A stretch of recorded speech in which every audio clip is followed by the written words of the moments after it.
Oi pessoal, tudo bem? Ralph Peter com vocês novamente, programa Livros em Revista, que vai ao ar toda quarta-feira às 19 horas pela nossa BCC Television, que sempre tem o firme propósito de levar até vocês um bom entretenimento com um elevado teor de cultura. Desta feita, uma cultura vermelha, bem vermelha, bem comunista. Não, estou brincando, não sei se ele é comunista ou não. Mas ao nosso lado direito, Flávio Ricardo Vassoler, um sujeito muito importante na literatura nacional, principalmente porque especializou-se numa literatura que a muitos agrada, porém poucos conhecem. E essa é uma das missões que ele sempre leva avante. Eu o conheço já, acho que há uns 12 anos, mais ou menos, e sempre teve esta batida, uma batida, por sinal, muito honesta. Antes de passar diretamente para ele, eu quero fazer uma solicitação a vocês, ou um lembrete, ou um desabafo. Estamos prestes a eleger alguns representantes da nação, em que a figura principal, ou a aura principal, é o presidente. Porém, quem manda na nação democrática como a nossa, e espero que continue sendo, são os deputados federais e os senadores. Não se iludam. O presidente vive comendo e tem que comer na mão desta verdadeira camarilha. Portanto, preste atenção no deputado federal e no senador que você for votar. Anote, porque normalmente a gente esquece, para que depois você tenha o direito, o livre direito, o honesto direito de cobrá-lo pelas suas ações. Muito cuidado. Me perdoe, Flávio, mas acho que esse é um lembrete que a gente precisa dar, porque todo mundo, as eleições são presidenciais. É um engano. Olha, o que está embaixo desse tapete é que vale. Pois é, Ralph, muito obrigado pelo convite, boa noite. É um prazer estar aqui com você novamente. Isso é uma gravação, não? Nós nos conhecemos já há muitos anos. Eu quero até dizer aqui para o pessoal de casa que o Ralph foi meu padrinho aqui de apresentação, porque há alguns anos... Eu sei que você merecia coisa melhor. O Ralph me apresentou para o pessoal da então TV Geração Z, por cujo canal eu apresentei durante 2 anos um programa de debates filosóficos, literários, sociais e políticos chamado Espaço Heráclito. Devo ao apadrinhamento do Ralph. Foi culpa minha? Você está querendo dizer que é culpa minha? E aí, muito obrigado pelo convite. Espero que tenhamos aqui uma ótima conversa. Eu posso garantir que foi um prazer muito grande ter indicado você, principalmente porque eu sabia do teu potencial, do teu quilate e o quanto você poderia introduzir na mente dos jovens, principalmente, que eu sei que, como falei, é uma das tuas missões, a literatura como um todo, principalmente o entendimento da literatura. Aliás, eu acho que até esse livro que você acabou de lançar esses dias, aí, que por sinal foi um sucesso miserável, parabéns. Muito obrigado, muito obrigado. Sucesso merecido. O lançamento aconteceu, né? O lançamento do livro Dostoiévski, A Dialética, Fetichismo da Forma, Utopia como Conteúdo, que saiu agora no último sábado, dia 22 de setembro. O lançamento ocorreu ali na Livraria Martins Fontes, que fica na Avenida Paulista. O livro foi publicado pela editora Edra. E durante o lançamento, eu tive a alegria de contar com muitas pessoas ali, um coro maravilhoso. Houve um debate entre mim e o crítico literário da Folha de São Paulo, Manuel da Costa Pinto, que também é apresentador como você é e como eu já fui no programa. Ele tem uma grande vantagem, ele é jovem. Exatamente. Mas é muito bom esse menino. Ele escreveu o prefácio do meu livro, né? Um belo texto, por sinal, captando ali os pontos de tensão do livro. Nós fizemos um debate e foi muito bacana. E esse livro coroa toda uma trajetória minha, longa, de mais de 10 anos, durante os quais eu venho estudando a obra do escritor russo Fyodor Dostoiévski. Como que é? Fala direito o nome dele. Fyodor Dostoiévski. Por quê? Porque nós lemos Dostoiévski. E tá corretíssimo. É só porque, como eu morei na Rússia, me vem ali a pronúncia russa tanto do nome Fyodor quanto do sobrenome Dostoiévski se impõe para mim. E por que eu falo assim? Porque quando o O em russo não é a sílaba tônica, ele é átono, ele é pronunciado levemente como um A. Daí Fyodor Dostoiévski.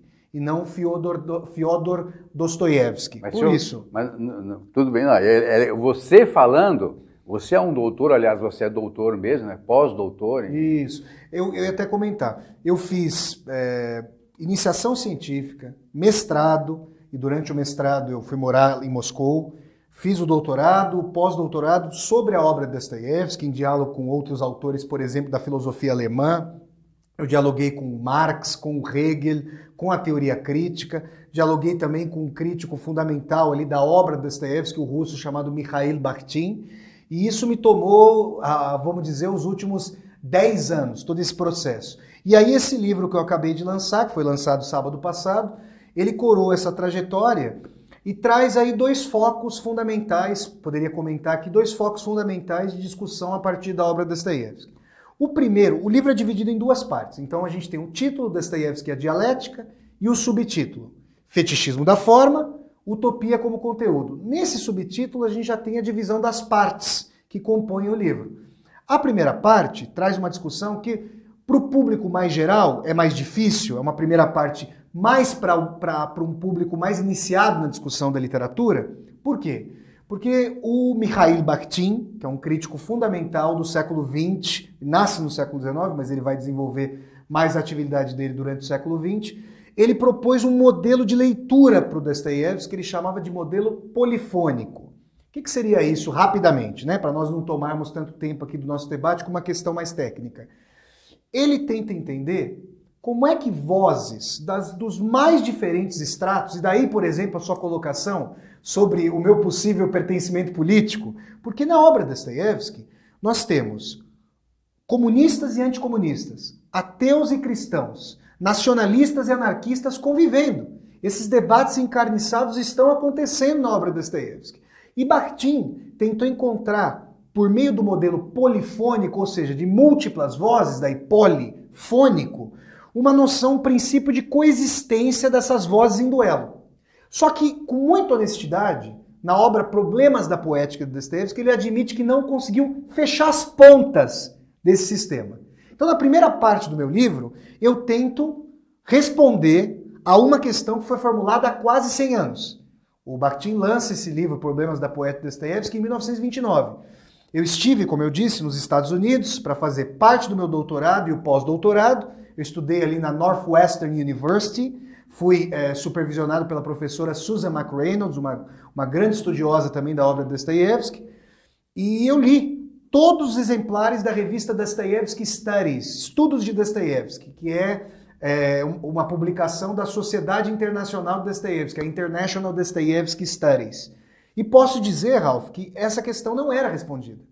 Então eu tentei formular, jovem que sou, mas tentei formular... Um gesto de grande modéstia. Bom, né? mas realmente... eu vou pegar essa colocação sua como algo importante, eu tentei tomar para mim a resposta a esse modelo. Essa é a primeira parte. E agora a minha modéstia vai aumentar, digamos assim, porque na segunda parte... Você conseguiu mesmo. Eu também creio que sim e vou defender isso. E a segunda parte da minha pesquisa é algo que também eu considero original e que não foi dito, que é o quê? Dostoiévski chegou a ser condenado à morte por ter feito parte de um círculo revolucionário chamado Círculo de Petrashevsky, um grupo revolucionário de esquerda que se contrapunha ao regime czarista e ao regime de servidão da gleba.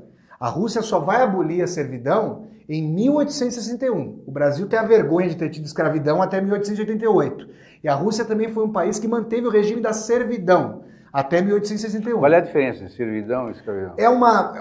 A gente tem características homólogas, mas diferentemente do escravo, que poderia ser alienado, vendido, o servo estava preso à terra, por exemplo. Ele não poderia ser comercializado como uma mercadoria. Apesar de, na prática, ele ganhar um salário completamente indigente, não poder se desvincular do seu senhor, a não ser em casos muito específicos. Então tem uma grande similaridade entre o regime da servidão e da escravidão. Só a única contemplação é que ele não era uma mercadoria. Na prática, sim, mas com algumas nuances jurídicas distintas do regime da escravidão. Tinham até a pólice de seguro. Exato, exatamente. Bom, vamos lá. Dostoiévski chegou a ser condenado à morte, depois teve a pena comutada pelo czar no último minuto e depois teve que ficar durante mais de 10 anos na Sibéria, 6 dos quais ele ficou numa prisão para trabalhos forçados. Quando ele volta da Sibéria, curiosamente, ele tem uma reformulação muito profunda das suas concepções políticas. Chegou a defender o czar, interessantemente, paradoxalmente, publicou diversas vezes em organismos, em revistas conservadoras e ultraconservadoras, e a gente tem que entender que o viés de Dostoiévski é sim anticapitalista, mas isso não significa que ele fosse um esquerdista inequívoco, porque você tem um anticapitalismo no século XIX que é monarquista, por exemplo, que é czarista, que quer apostar numa sociedade feudal.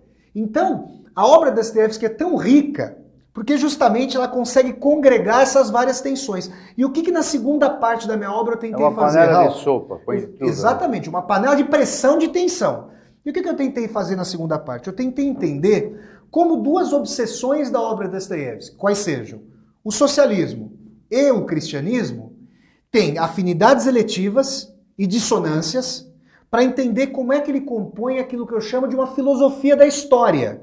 Ou seja, a história tem algum sentido? Ela tende à emancipação? A vida acaba após a morte? A vida permanece depois da morte? Se a vida permanece, haveria algum sentido na luta pela emancipação social? Dostoiévski ocupou essas posições e ele era profundamente antissocialista quando os socialistas rompiam com a noção de Deus, porque ele achava que Deus era o lastro transcendental e ético para a humanidade. Sem a vida após a morte, com a vida sustada pela morte, com a finitude, ele não via embasamento ético para as ações. E em grande medida ele chegou a antever, com 50 anos de distância, o stalinismo, aquilo que a gente vai chamar de fascismo de esquerda, que os movimentos revolucionários ali, ao qual os movimentos revolucionários dariam vazão. Então eu tentei formular, na segunda parte desse meu livro, que é a Utopia como Conteúdo, como é que Dostoiévski veria o caminho da história rumo a uma utopia que jamais seria linear, cheio de contradições, cheio de reveses, mas fazendo uma conciliação entre socialismo e cristianismo. Isso, grosso modo, né, obviamente com grande sobrevoo, essa é a medula do meu novo livro aí, que foi lançado semana passada. Mas e o teu livro, tudo bem, você explicando, eu até consegui entender um pouquinho do que eu li. Dentro da minha miserabilidade intelectual, eu entendi um pouquinho. Mas o teu livro, você destina a quem? A qual público? Olha, Ralf, eu vou... Não estou nem falando em faixa etária. Estou falando em público, olha, mesmo eu vou dizer assumido a você, literato. Vou ter que fazer um parênteses. Como a gente, infelizmente, assistiu recentemente a lamentável reforma do ensino médio, que tirou educação artística, sociologia e filosofia do ensino médio, a gente vê uma restrição muito grande do debate das humanidades, da importância das humanidades na sociedade contemporânea, nomeadamente aqui no Brasil. A primeira parte do meu livro, o fetichismo da forma, está mais vinculada a estudiosos da literatura. Agora, a segunda parte do livro, ela é bastante ecumênica, como eu tentei mostrar aqui, ela envolve uma série de questões e pode ser lida com bastante proveito por pessoas que têm interesse por literatura, pelo próprio Dostoiévski, obviamente, mas por literatura, por história, por sociologia, por filosofia, por religião, porque, por exemplo, isso foi uma coisa que eu não falei. Geralmente, Ralf, o Dostoiévski é associado ao cristianismo ortodoxo, que é uma religião nacional da Rússia. O que eu faço? Continua forte. Essa leitura é muito forte e o Vladimir Putin, o neo-tsar Vladimir Putin, está fazendo uma reapropriação da obra de Dostoiévski com as suas próprias finalidades nacionalistas. Vocês têm uma ideia? Depois da queda da União Soviética, tem ali, morei ali em Moscou, né, entre 2008 e... Quanto tempo você morou? Morei um ano. Um ano lá. Em frente à Biblioteca Estatal Lenin, que fica ali perto do Kremlin, tinha uma estátua do Lenin, que foi substituída depois do fim da União Soviética. Salvo engano, essa estátua nova foi inaugurada em 99. É uma estátua do Dostoiévski, arqueado ali, uma estátua circunspecta do Dostoiévski. E vira e mexe, os ultranacionalistas russos tendem a se aproveitar de vozes mais conservadoras do Dostoiévski para legitimar o que está acontecendo na Rússia agora. Eu fiz uma leitura polêmica, então você percebe que eu quero aqui me situar de maneira crítica em relação à fortuna crítica do Dostoiévski. Eu aproximei o Dostoiévski do espiritismo, do Allan Kardec. E também da noção de filosofia da história do Hegel. Quando você estava expondo, desculpe te interromper, Claro. Quando você estava expondo, você falou, eu imaginei, bom, Allan Kardec está na parada aí, numa boa. Exatamente. Eu tentei mostrar como é que no conto, em um dos capítulos, aliás, o 5º capítulo da minha tese, é ali que eu desenvolvo essa aproximação de forma mais rente entre o Allan Kardec e o Dostoiévski. No conto O Sonho de um Homem Ridículo, que é um conto maravilhoso, que o Dostoiévski escreve em 1877, há, de maneira assim muito peculiar na obra de Dostoiévski, um momento em que a personagem, em sonho, se mata, ela ia cometer um suicídio, e aí, em sonho, ela tem uma viagem que a gente pode chamar de intergaláctica, cósmica, transcendental. E aí, não tendo morrido em sonho, ela dá um tiro na cabeça em sonho e ela vai descobrir por que a humanidade decaiu. Ela vai ver o princípio de decadência da humanidade. E, consequentemente, ela vai tentar entender como reverter, como cicatrizar, aquilo que eu chamo de cicatrização do espírito. Como cicatrizar e reverter esse processo. Então, é uma narrativa que eu recomendo profundamente aos leitores e leitoras de Dostoiévski. E, recentemente, eu dei uma entrevista para a revista online Fausto, maravilhosa, que é editorada ali, que tem a editoria da jornalista Eliana de Castro. E ela me fez a seguinte pergunta: você considera Dostoiévski um escritor pessimista? E eu respondi, sim, caso Deus saia da órbita da história. Aí Dostoiévski seria um dos escritores mais pessimistas com que eu já me deparei. E eu chego a dizer ali na entrevista que o melhor leitor para Dostoiévski sem Deus seria Joaquim Maria Machado de Assis. E a epígrafe, a última frase ali do Memórias Póstumas de Brás Cubas serviria como que uma epígrafe da obra de Dostoiévski. Não tive filhos, não transmiti a nenhuma criatura o legado de nossa miséria. Vamos sintetizar dessa maneira. Mas bom, otimismo com certeza não é, né? Uma tragédia completa.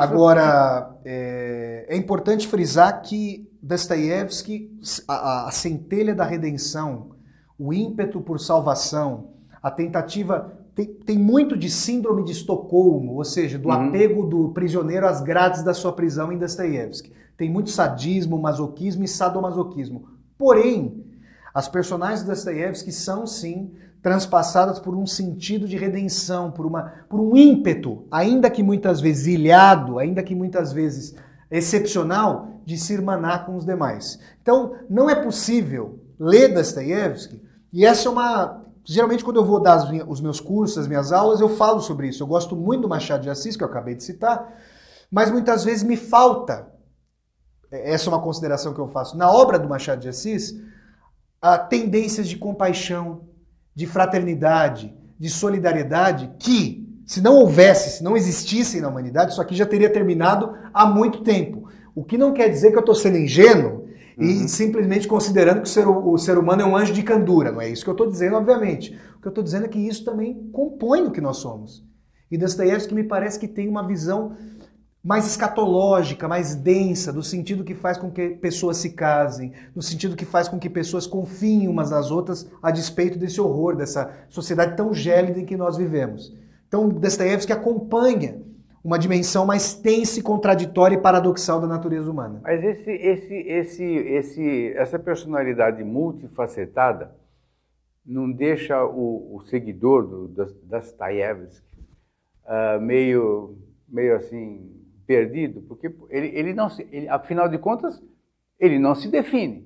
Ele é um cara que atira em múltiplos frontes, tentando resolver, com aspas, sem ironia, os problemas do mundo, ou os seus próprios, as suas crises e tal, tarará, mas ele não se define. Eu não vejo uma definição. Machado de Assis, você tem uma definição. Quem que escreveu Os Irmãos Karamazov? O próprio Dostoiévski. O próprio Dostoiévski. Exatamente. Então qual foi aquele livro que ele escreveu quando na prisão? Como é que chama? Recordações da Casa dos Mortos. Não, tem outro. Não. Tem um outro que é muito mais... que ele escreveu no final do período siberiano, tem O Sonho do Titio, uma história lamentável, mas o livro da prisão se chama Recordações da Casa dos Mortos, que relata essa experiência. Mas se eu estou entendendo bem o que você está dizendo, Ralph, eu diria o seguinte, eu acho que... Eu não sei se eu estou extrapolando, mas Quando a gente pega a definição do verbo definir, definir quer dizer dar cabo. Dá um fim. Me parece que quanto mais nós nos conhecemos, eu falo de mim, falo de você, falo de nós, mais difícil fica para que nós possamos dar uma determinação, assim, digamos, estrita do que nós somos. Tem um grande pensador espanhol chamado José Ortega y Gasset, que dizia o seguinte, numa obra chamada Meditaciones, ele dizia: eu sou eu e minha circunstância.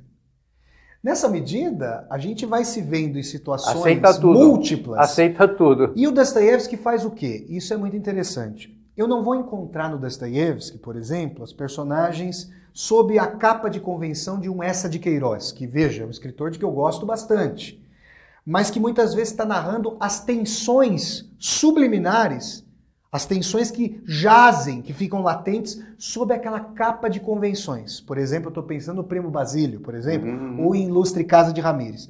Dostoiévski vai narrar as personagens jorrando a sua febre. Dostoiévski vai narrar as personagens incorporando as ideias mais limítrofes, mais escatológicas, buscando o fim da vida. Porque eu estou aqui, para onde eu vou? Como é que eu posso realizar um plano de mudança do mundo? Será que eu sou capaz de matar ou não sou? Então, é interessante que nós, quando lemos Dostoiévski, e essa foi uma impressão desde faço aqui um breve parênteses, abro parênteses biográfico, eu tinha uma namorada em 2001, finalzinho de 2001, que tinha o Crime e Castigo. Crime e Castigo, esse eu queria lembrar. Não, Crime e Castigo não é a história da prisão. Você está dizendo porque o Raskolnikov vai para a prisão. Ele acaba indo para a Sibéria.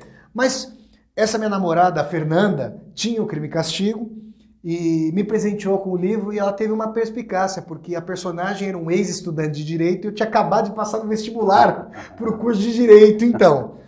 E eu li o livro de maneira febril. E você fez o favor de não terminar. Não fiz, larguei o curso. No primeiro ano já fiz torto, já larguei o curso. E eu fiquei me imaginando, o que eu faria no local do Raskolnikov?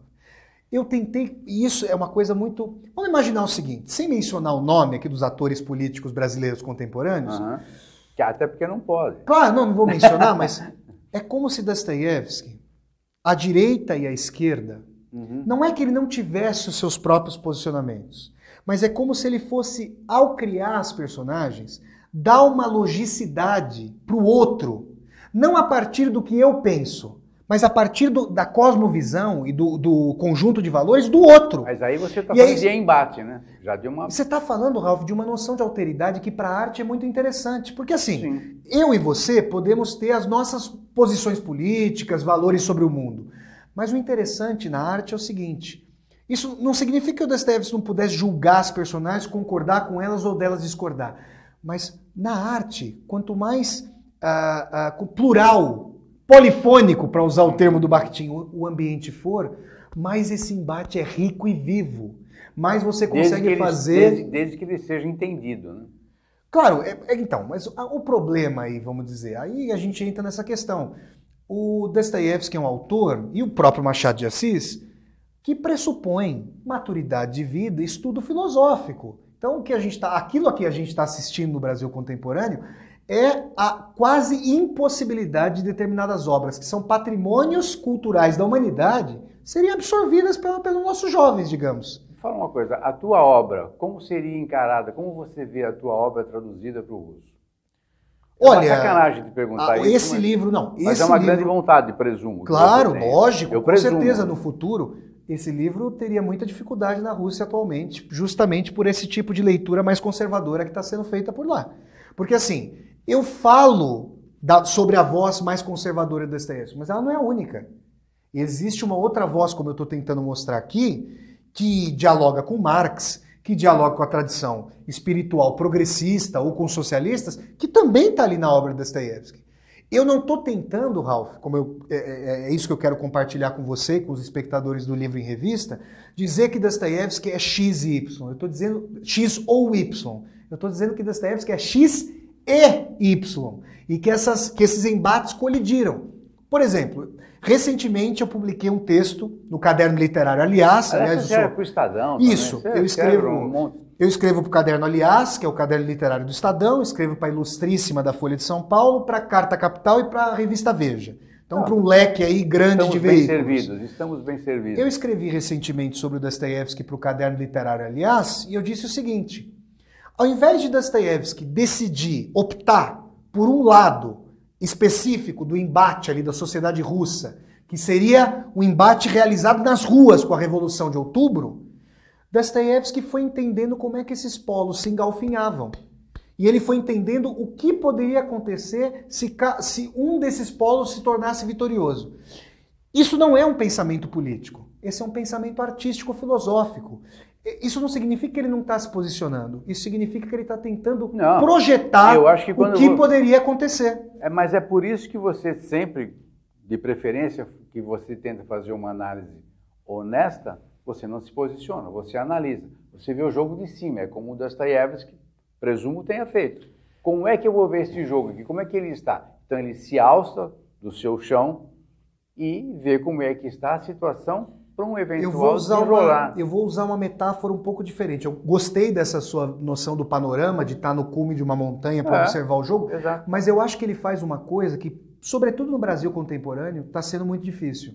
Ele dá voz para o seu adversário. Ah, não, isso é quase impossível. Então, exatamente. Então, isso é quase impossível. Ao invés de estar por cima, imagina que no calor do embate, ele está dando voz para o adversário, mesmo ele está, vamos dizer assim, que há um sentido liberal, no sentido do liberalismo clássico em Dostoiévski, de respeito ao outro, que estaria próximo de um Voltaire, que dizia, eu posso ser contra tudo que você tem a dizer, pela tua mas defendo até o último minuto o seu direito de dizer. Mas sabe o que acontece?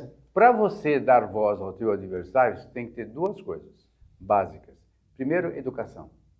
E segundo, inteligência. Vamos pôr o terceiro, respeito. Porque quando você não tem inteligência para sobrepor o outro, você vai para a violência. Claro.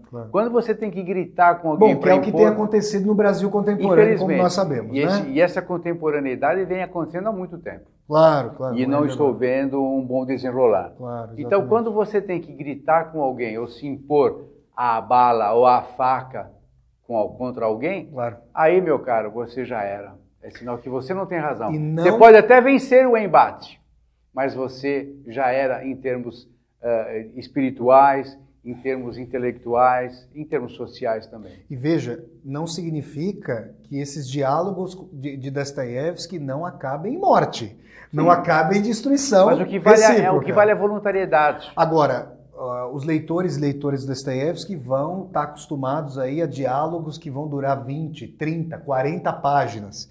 Diálogos em que o sentido messiânico do mundo, em que uma nova possibilidade de a Rússia trazer uma palavra redentora ou transformadora para o mundo, a noção sobre se Deus existe ou não, a noção sobre se o homem, morto Deus, essa é uma questão fundamental para o Dostoiévski, conseguiria conviver em sociedade sem destruir a si mesmo, sem destruir o semelhante. Todas essas questões transpassam a obra de Dostoiévski. O que eu tentei fazer como estudioso da obra de Dostoiévski, tentando responder a perguntas que me incomodavam no sentido intelectual de curiosidade. Então tomei essas questões para mim e tentei pensar num arcabouço acompanhando as obras de Dostoiévski sem a fronteira de um livro para o outro.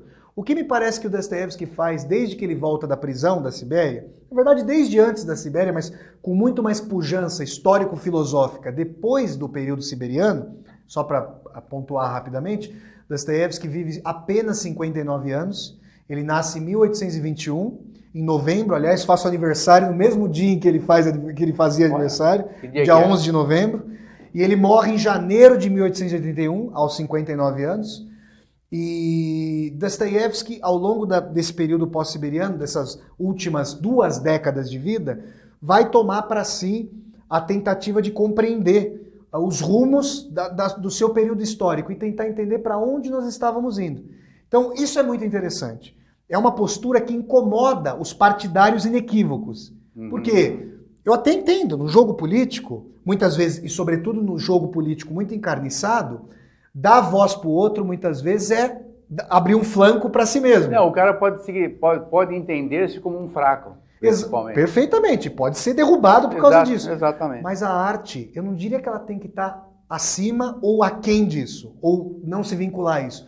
Eu acho que é interessante quando ela consegue acompanhar essas contradições. Quando ela convive. Isso, ela convive. Acompanhando os choques e contradições. Isso Dostoiévski faz como poucos na história da literatura. Bom, meu amigo, desafortunadamente mesmo, eu tenho certeza que eles estão adorando, porque muitos já ouviram falar do Dostoiévski, porém não com tanta profundidade, com tanta magnitude e com tanta clareza como você o explica.